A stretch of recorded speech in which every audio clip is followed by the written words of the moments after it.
পরিবারের মুখে দুবেলা দুমুঠো খাবার তুলে দিতে গভীর সমুদ্রে এক পানীয় যুদ্ধে যান সোরাফ। কুয়াকাটা পৌরসভার ৩ নং ওয়ার্ডের কালাম মাঝির ছেলে সোরাফ ২০১৫ সালে কুয়াকাটা থেকে আলিপুর যাবার পথে মর্মান্তিক এক রোড অ্যাক্সিডেন্টে তার ডান পা হারাতে হয়েছে। এরপর থেকেই শুরু হয়েছে তাদের পরিবারের কালো অধ্যায়। এক সময় স্যুটটাই পরে এলাকায় ঘুরে বেড়ানো ছেলের জীবন এত সহজেই থেমে যাবে এটাই চাননি বাবা কালাম মাঝি। নিজের সয়সম্বল বিক্রি করে ছেলেকে সুস্থ করার জন্য বাবার অক্লান্ত চেষ্টা, তবে ভাগ্যের কাছে হেরে গিয়েছেন তিনি। ছেলেকে বাঁচাতে হলে কেটে ফেলতে হবে তার পা, না হয় চিরতরে হারাতে হবে ছেলেকে। চিকিৎসকের এমন কথা শুনেই আকাশ ভেঙে পড়ল তার মাথায়।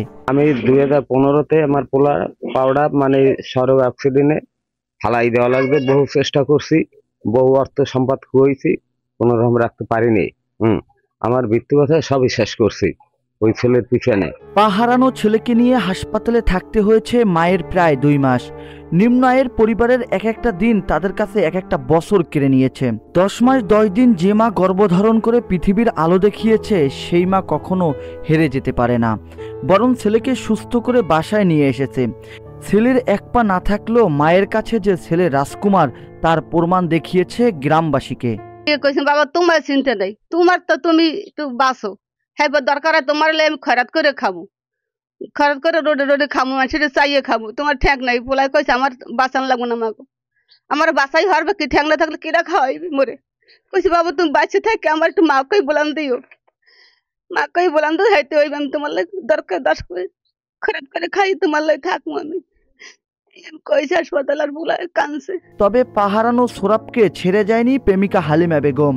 3 বছরের প্রেমের সম্পর্কের পূর্ণতা পেয়েছে 2016 সালে। বর্তমানে তার ঘরে 3 সন্তান রয়েছে। বাবাকে সাহায্য করতে 7 বছরের বড় ছেলে দিয়েছে ছোট্ট একটি চায়ের দোকান। টেনে টুনে কোনো মতে চলছে তাদের সংসার। বইছি আল্লাহ ভাইবে, আল্লাহর যেহার আমার কপালে আসিল তারপরে সাথে বইছি। ভালোবাসার চাদরে আগলে রেখেছে তাদের সংসার। নিজস্ব কোনো জমাজমি না থাকলেও সরকারের দেয়া সেই বাবার মীরাবাড়ি আশ্রয় কেন্দ্রেই থাকছেন তারা। গভীর সমুদ্রের সাথে লড়াই করে বেঁচে থাকা সোরাফ বসবাস করেন এই জরাজীর্ণ ভাঙা ঘরে। কৃত্রিম পা দিয়েই চলছে সোরাফ। তবে গভীর সমুদ্রের তার সঙ্গী আমক্যাস এনজিও থেকে অল্প কিছু লোন নিয়ে ছোট একটি নৌকা তৈরি করে ছোট ভাই আর নিজে একত্রিত হয়ে গভীর সমুদ্রে যান মৎস্য শিকার করতে। জীবন বাজি রেখে গভীর সমুদ্রের নৌকা থেকে নামতে হয় পানিতে। স্রোতের বিপরীত চলাটা যেন তার অভ্যাসে পরিণত হয়েছে, এমনই গল্প তিনি জানিয়েছেন বাংলাভিশন ডিজিটালকে। খুবই ভয় হয়, মানে এই ভয়টা আমার অনুভব হয় যে আমি বেঁচে থাকতে পারবো কি না, বা এই মেয়েদিন চলে গেলাম, এই অনুভূতি, আমার সংসার আমার ফ্যামিলি কে দেখবে, এটা নিয়ে আমার খুব মনে একটা দুঃখ আসে। তখন কি করার আছে, কিছুই তো করার নাই। আমার তো ছেলে মেয়ে চালাতে হবে, তাদেরকে মানুষ করতে হবে, স্ত্রী তাকে তো চালান লাগবে, তার পোশাক, ছেলে মেয়েদের পোশাক সেটা তো আমার দিতে হবে, বাধ্যতামূলক আমার এই জেলে কাজ করতেই হবে, এই সমুদ্রের সাথে আমার যুদ্ধ করতেই হবে। পুরুষ কখনো হেরে যেতে পারে না, এমন অসংখ্য প্রমাণ রয়েছে এই সমাজে। তবে ব্যতিক্রমীভাবে সোরাফ গভীর সমুদ্রের স্রোতের সাথে যুদ্ধ করে এখনো সমাজে বেঁচে রয়েছে।